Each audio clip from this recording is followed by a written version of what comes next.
Praise be Jesus and Mary. Tonight I'm going to share with you some thoughts of Father John Hardon on penance and reparation. Penance and reparation are a result of sin. They're the price we have to pay for our own sins and the sins of others. Finally, penance and reparation are what God requires from sinners as a condition for showing them his mercy. In order to better understand the meaning of penance and reparation, we have to look for a moment what happens, when we sin. I mentioned some of the results of sin earlier. But first of all, we incur guilt before God, just for the self-will that caused us to sin. We become more or less separated from God or estranged from God, depending upon the gravity of our sin. Like a lot of people, they really don't have a problem with venial sin because it doesn't separate us from God. Well, it doesn't sever that relationship, but it does separate us from God. Our venial sins, our faults and failings are obstacles in our life, keeping us from a deeper relationship with God. God would love a deeper relationship with us. But if it's going to happen, we have to be the ones to do something about it. Because God, we know, cannot love us any more than he already does. He loves us infinitely. You cannot love more than an infinite amount of love. So, one way of deepening that relationship is what we're going to be talking about tonight. So our sins do separate us from God, more or less, depending on the gravity. Secondly, we deserve punishment for the disorder we caused by our sinful conduct. We become liable to suffering pain. Again, more or less pain, depending on how seriously that we've done wrong. In other words, every sin has consequences, and those consequences are called temporal punishment. Temporal, that deals with time, and in other words,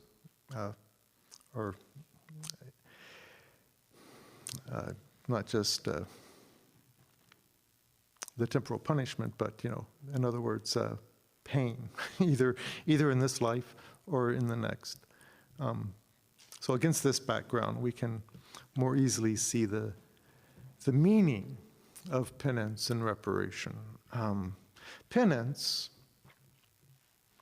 is the repentance that we must make to remove guilt or to reinstate ourselves into God's friendship.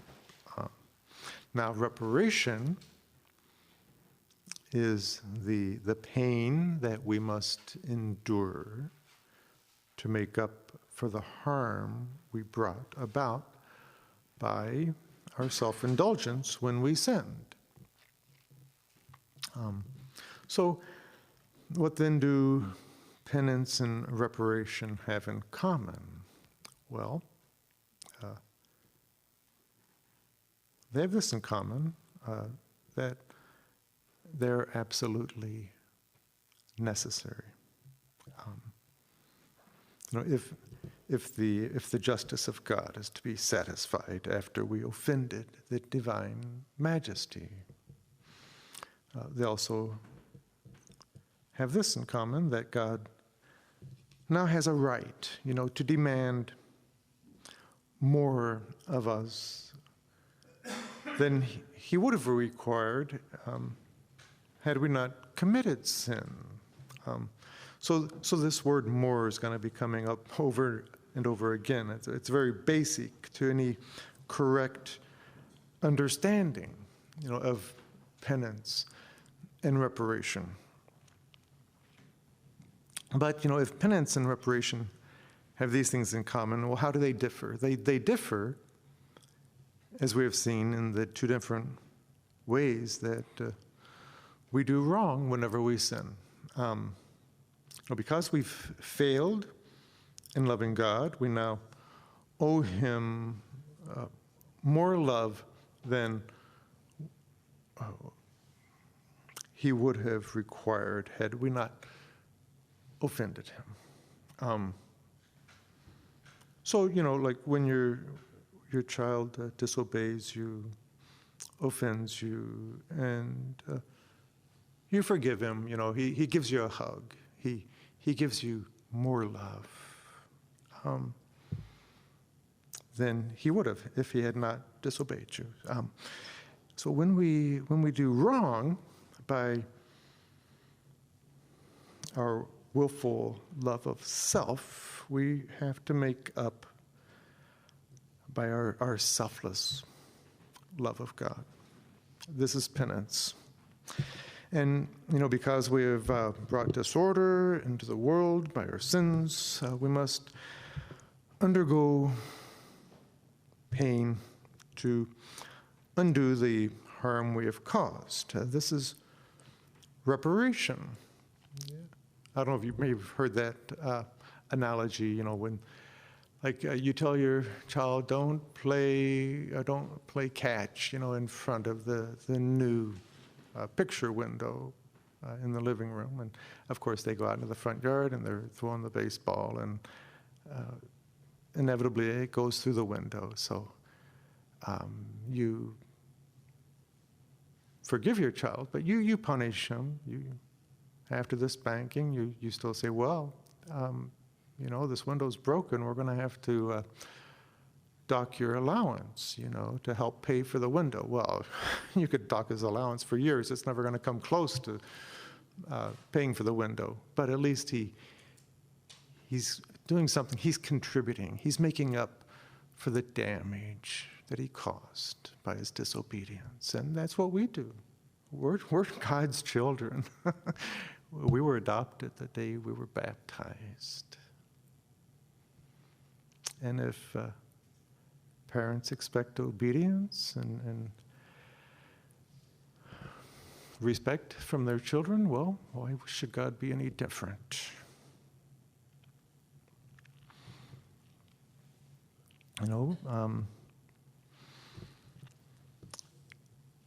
Why? Well, that's the big question. Is God a sadist or what? We know God is not a sadist. This was not in his plan. Remember, we said penance and reparation is a result of sin. He created everything good.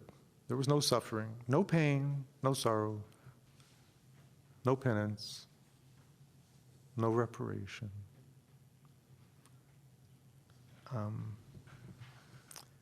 So if we ask, well, why is penance and reparation?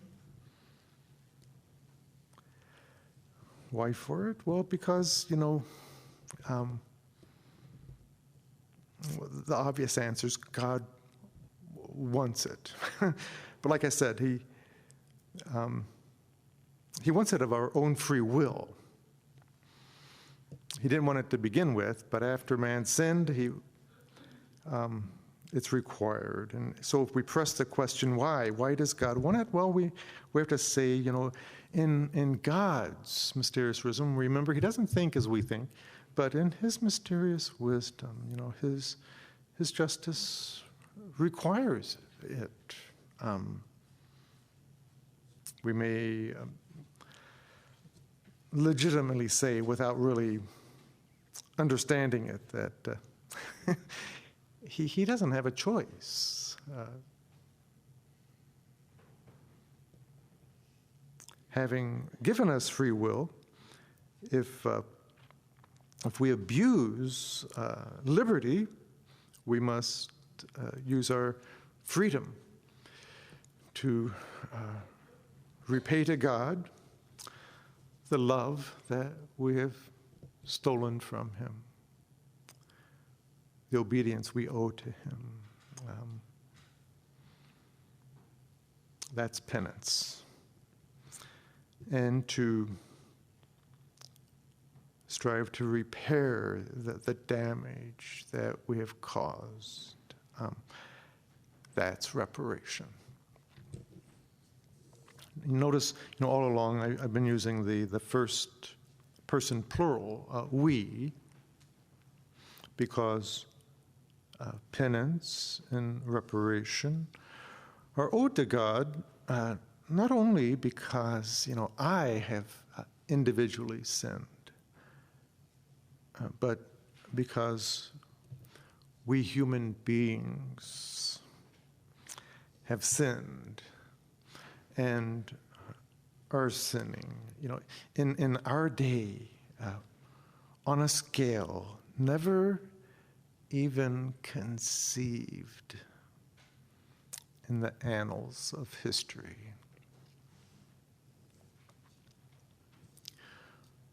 We know better than Cain after he killed his brother Abel. We are our brother's keepers. We're mysteriously co-responsible for what other people do wrong. That's why the church requires priests and religious, and it encourages lay people, to pray the divine office. It's a communal prayer that builds up the body of Christ, because when we sin, we tear at the very fabric of our Lord's mystical body. It has a communal aspect. There's a profound sense, in which all of us somehow are to do penance and make reparation, not only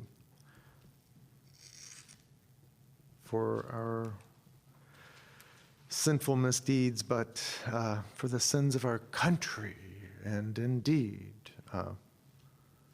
the sins of the whole human race. We know this from the lives of the saints. Some of those saints were as pure as angels, and they would scourge themselves till they bled in atonement for the sins of the flesh of other people. Or they would fast for the sins of gluttony. Now we return to our question, well, why penance and reparation? Well, because in our Lord's own words, unless you do penance, you shall all likewise perish.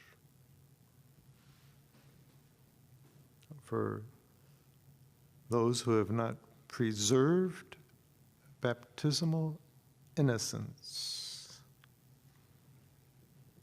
penance is not an option.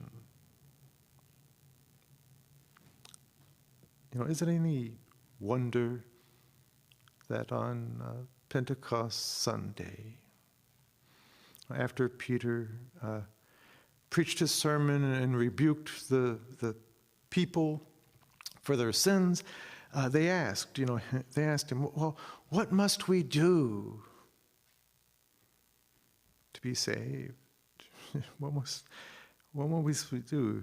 His first word to them was repent.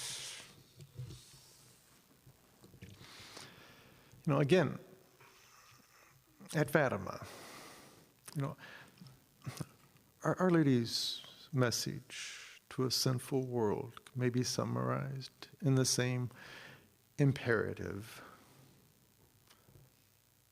do penance. The souls are being lost. She showed the children a vision of hell, falling into purgatory or hell like snowflakes. They saw a vision of purgatory too, but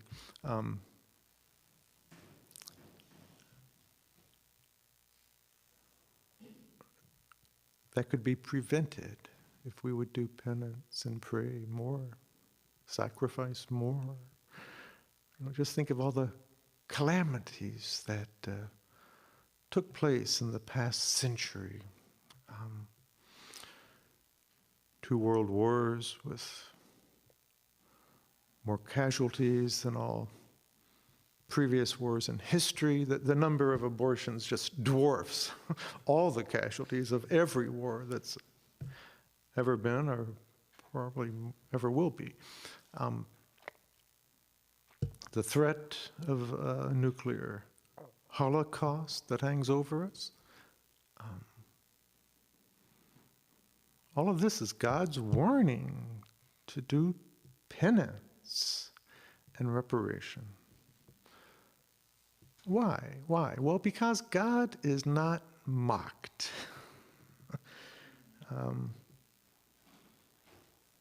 you think humanity, us included, can offend God with impunity? We don't sin without retribution. We don't ignore the will of the Almighty and expect God to ignore what we do.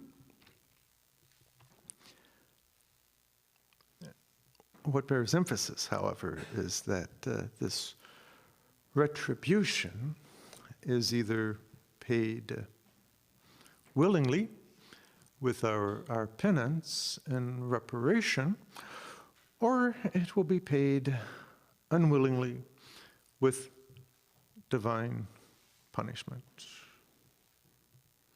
The divine logic is simple, very simple. God is telling us we either do penance and reparation now of our own free will, or we shall suffer the consequences of our sins in this life and the life to come. But, remember, this penance and reparation is to be done not only for what we have personally done wrong, it's for all the pride and lust, for all the cruelty and greed, for all of the envy and laziness and gluttony of a sin-laden human family. And God is merciful. And Jesus Christ is the incarnation of divine mercy. But God's mercy is conditional. It's conditional on our practice of penance and reparation. Now, we come to the third, and in a way, the most important subject. How? How do we practice penance and reparation? Now, Father Hardon says it's the most important because, we could talk for hours about the theology of penance and reparation. And, we may end up a little wiser perhaps, but not holier. He said, it's one thing to know how to become a saint. It's something entirely different becoming one.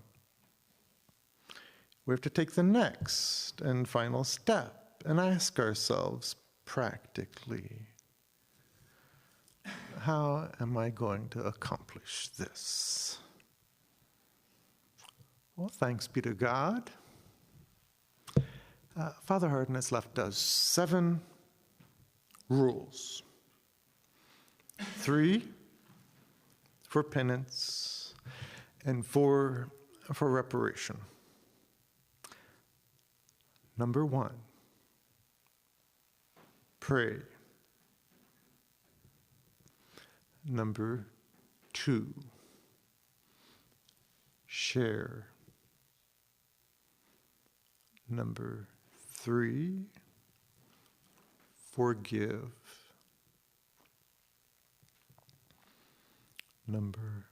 Now, that's the penance. These are the rules for penance, which we perform to make up for our failure in loving God. So, number 4, work.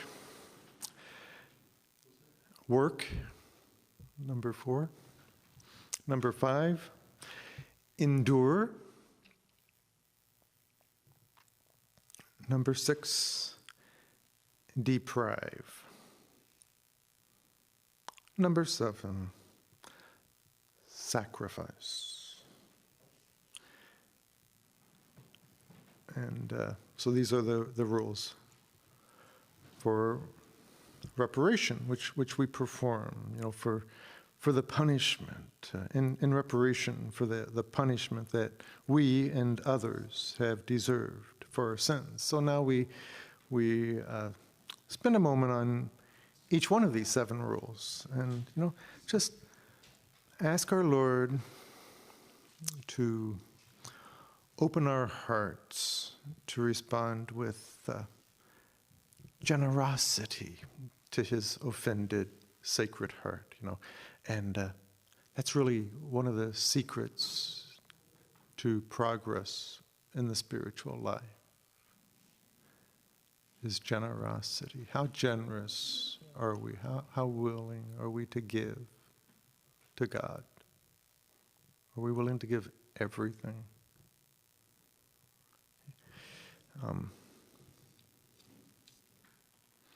Rule number 1, pray. God expects more of us because we have sinned. And the first more that all of us can put into practice is more prayer. And you say, well, Father, I pray all day. Okay. That's fine. Can you pray better? So not only giving more time each day to prayer, but maybe attending Mass more often. Well, if you go 7 days a week, that's great. And we know Our Lady of Fatima requested that we pray the Rosary every day. She didn't say go to Mass every day. She knows not everyone can get to Mass every day. But, for us who can, well, let's, if we're going to Mass every day, well, let's try to do it more attentively. And reciting the Rosary more frequently. And you recite the Rosary every day? Well, that's fine.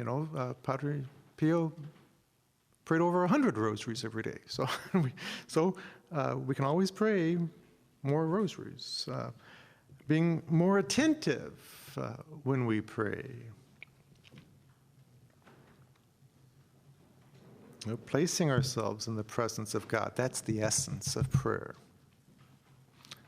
Just being aware that we're in His presence. having more fervor in our life of prayer.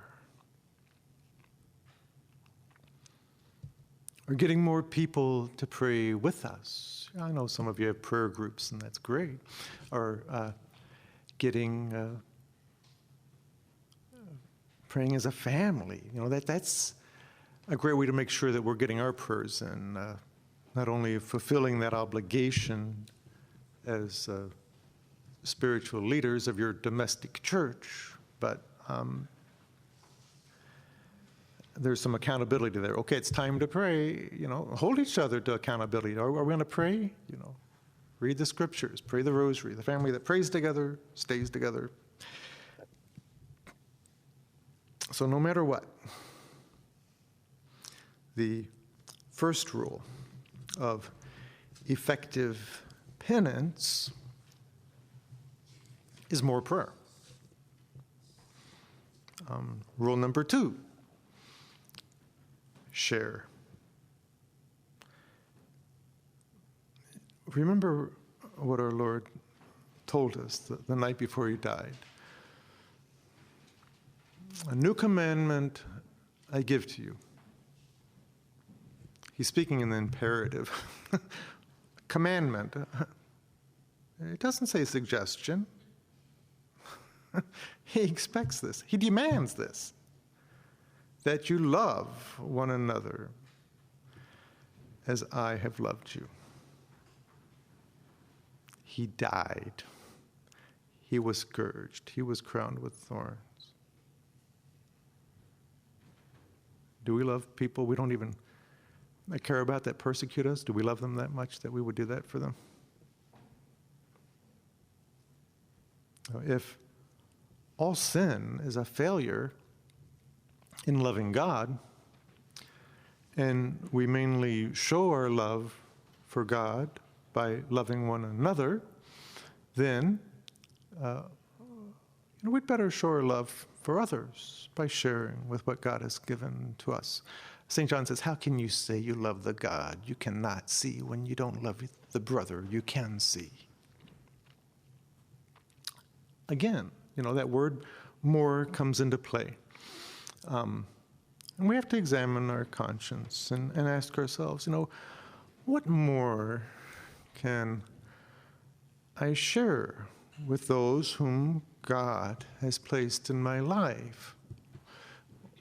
With whom God has placed in my life.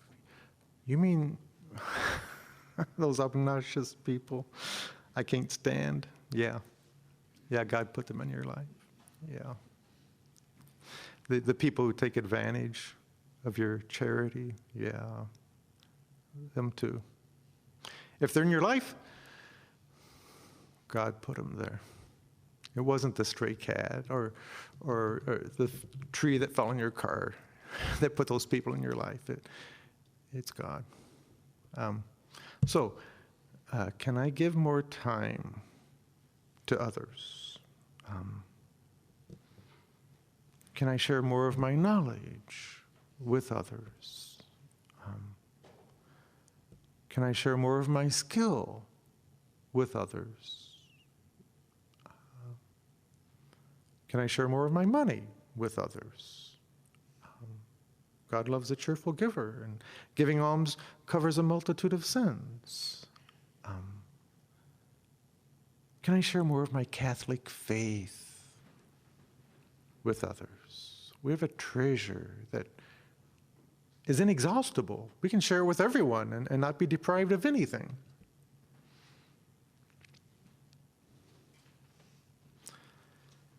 Each one of us is different in this matter. This matter of sharing, because each one of us is living a totally different life with different people whom God's providence places in our path. So the second rule for the practice of penance, remember this is penance. It doesn't have to be enjoyable, but the saints found the most difficult things and the most irksome and bothersome things, when done for penance and love of God, became sweet, and they would desire to do these things. The third rule of penance is to forgive. Our Lord could not have been more explicit in urging us to forgive others who offend us. He gave whole parables on the subject of forgiveness. He warned us that God will be as merciful to us as we are forgiving to others. He placed in the center of the Lord's Prayer a frightening invocation.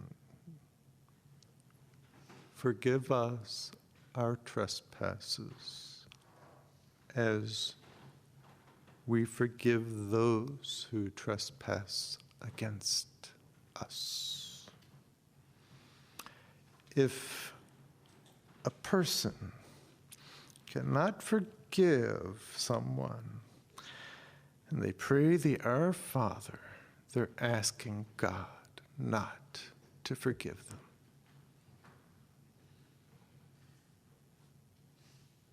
Therefore, we must ask ourselves, can I be more forgiving and forgetting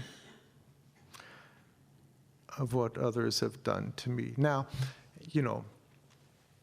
forgiveness, love, some of these things, they're acts of the will and the intellect. That sounds very philosophical, and it is. So emotions are irrelevant. We know intellectually, God asks us to forgive. It's not an option.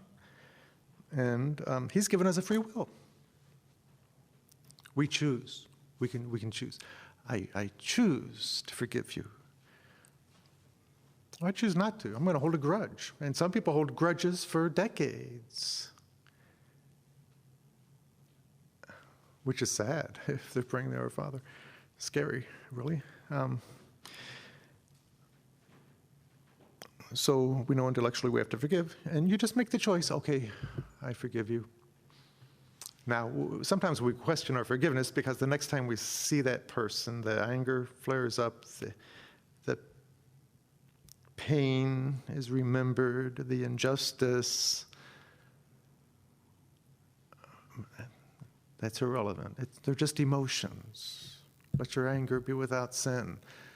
You just reject them in the name of Jesus. And every time those emotions flare up, each time you reject them, it's an act of love for God, an increase in merit. You've made the act. You've made the choice to forgive. It's done. So don't second guess yourself or question your forgiveness. Just don't pay attention to the emotions. Now, can I be more forgiving by ignoring the unkindness, the thoughtlessness? Sometimes it's not even malicious. They're just thoughtless. Like men, it doesn't even cross their mind to send a thank you card, and people get offended. Oh, you didn't. Well, just give them a break. How many breaks has God given us? And don't let your right hand know what your left hand's doing. God sees what you've done, and He'll reward you.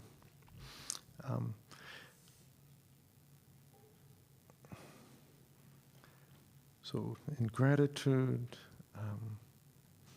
and perhaps even meanness. Maybe it was malicious. That's irrelevant. The other person's intentions are irrelevant. Your response is what matters.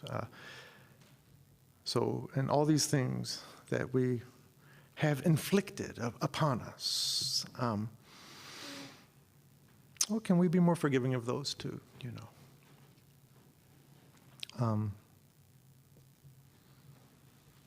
And like I said, you know, no two of us are living the same lives.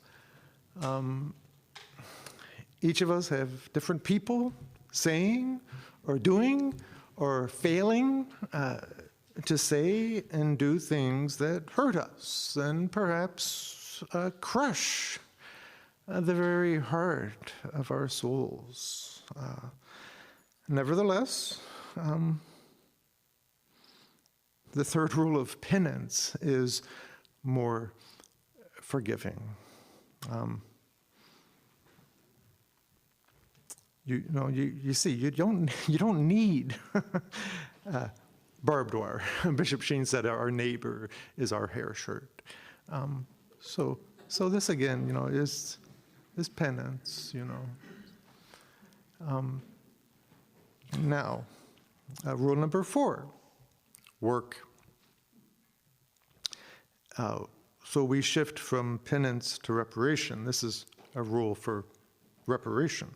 And our first directive is to work. So, you know, how's work a form of reparation for sin? Well, you have to remember, in the garden, you know, that was a consequence of sin. You shall work.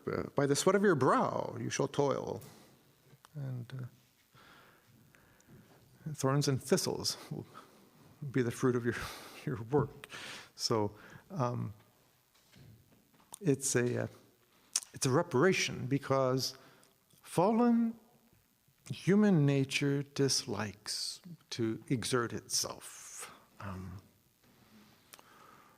Work is a form of mortification that all of us can look to see whether we could not work harder or, you know, do the work or, you know, we do the performance of our task, just as fulfilling those duties in our state in life. You know, we want to give a honest day's work for an honest day's wage. That's justice.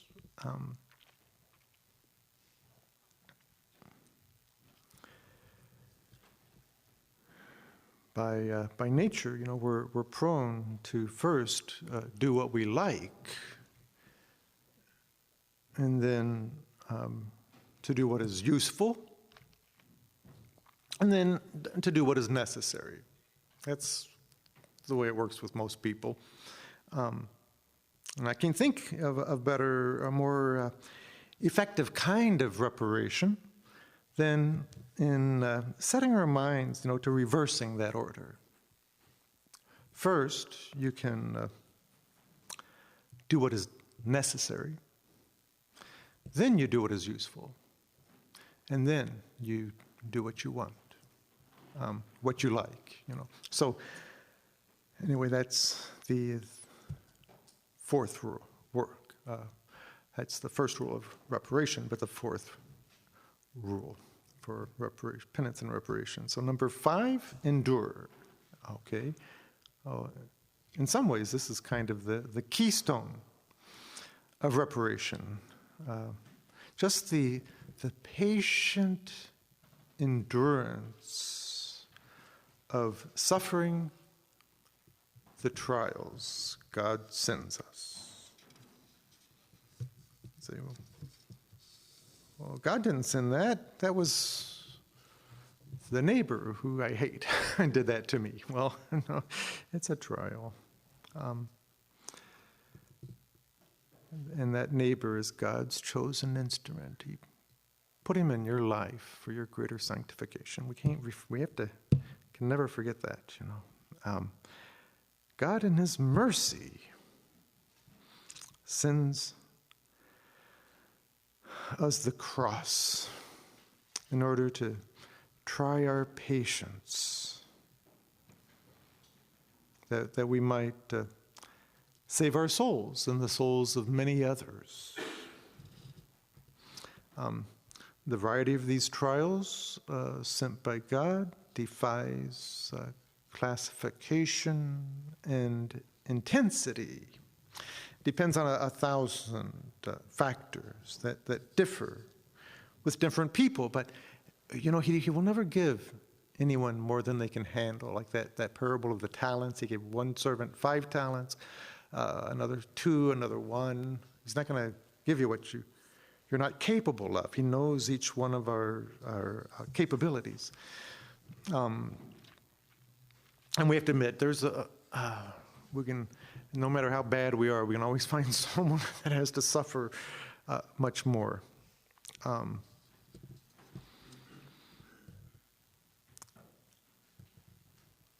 Now, if we're to expiate sin, we must resign ourselves to endure pain. Remember, that's the consequence of sin. Temporal punishment, pain. But as we know, there are degrees to this resignation. That's why I said everything in our spiritual progress depends upon our generosity. Are we resigned to accept misunderstanding from others with greater peace of mind?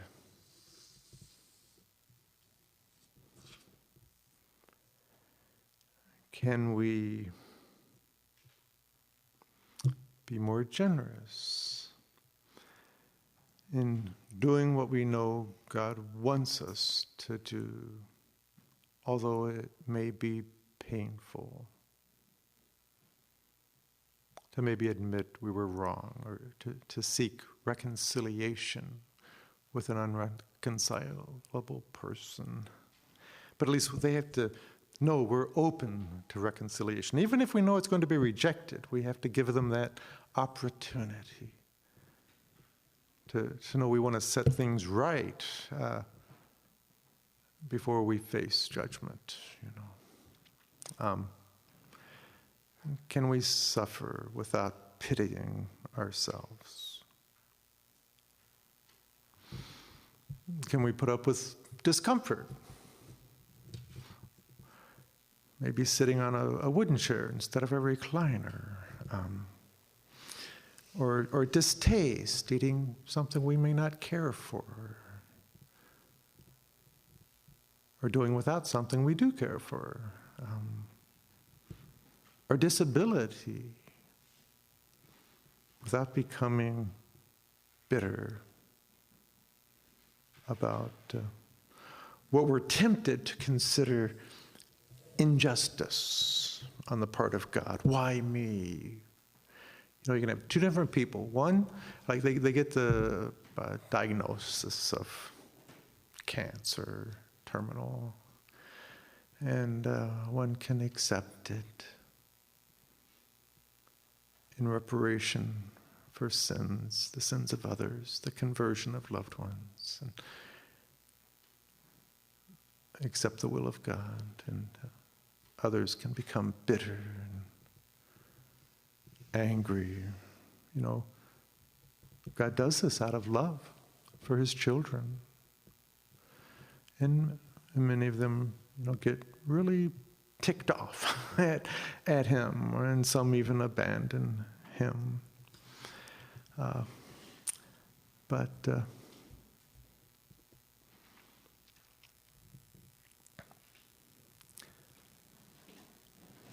in other words, God's so-called injustice are really blessings. And the crosses that he sends us are tokens of his love. We learn that from those writings of St. Rose.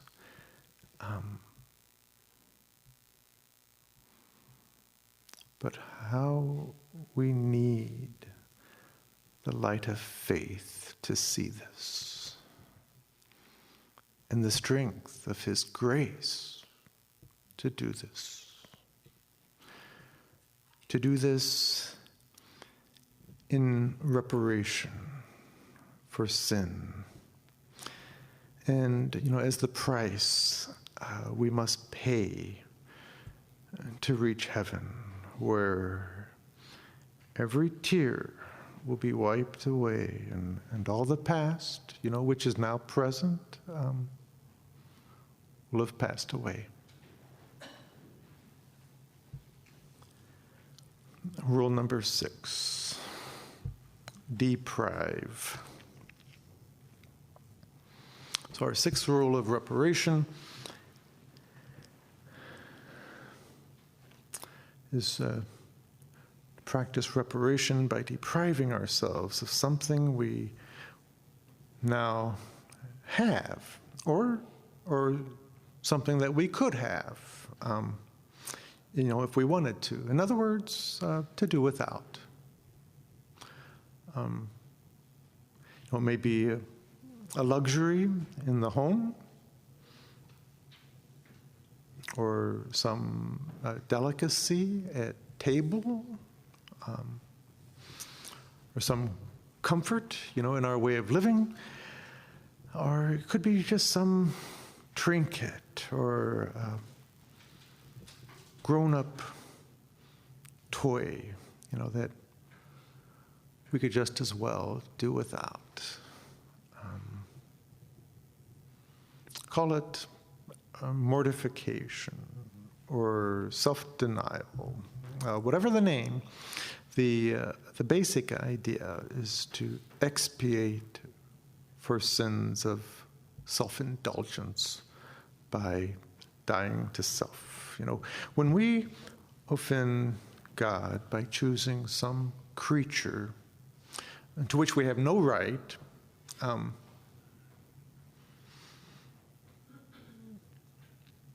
we practice mortification. We make reparation by choosing to deprive ourselves of some creature which we have a right to.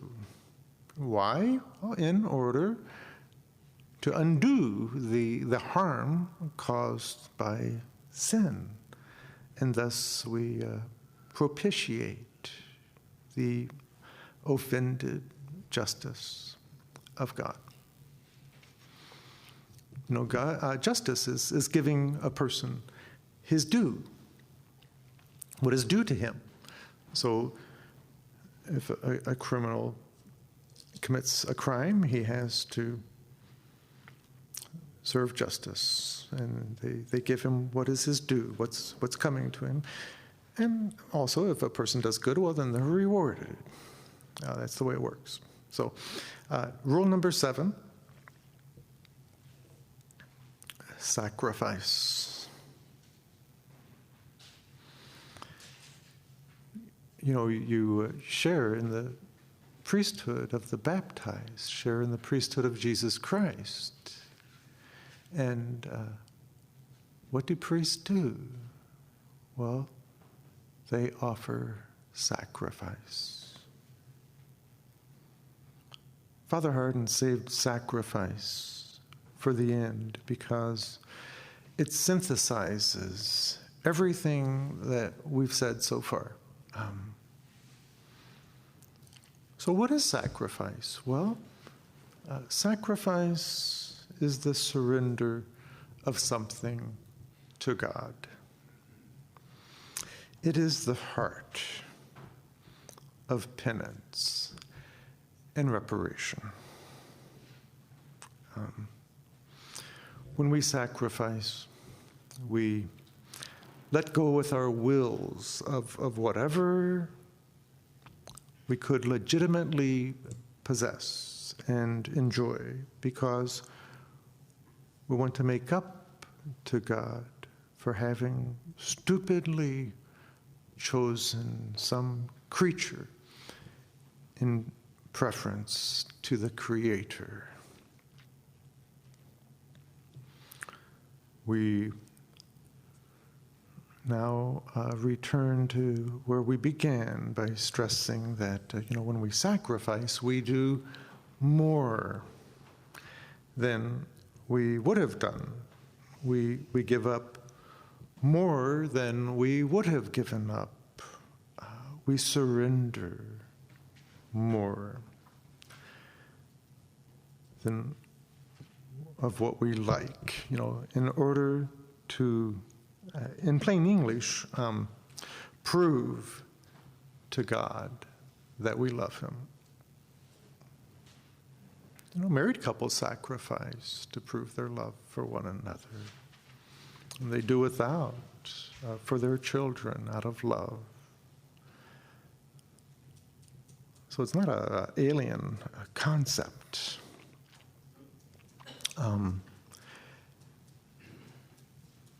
There was a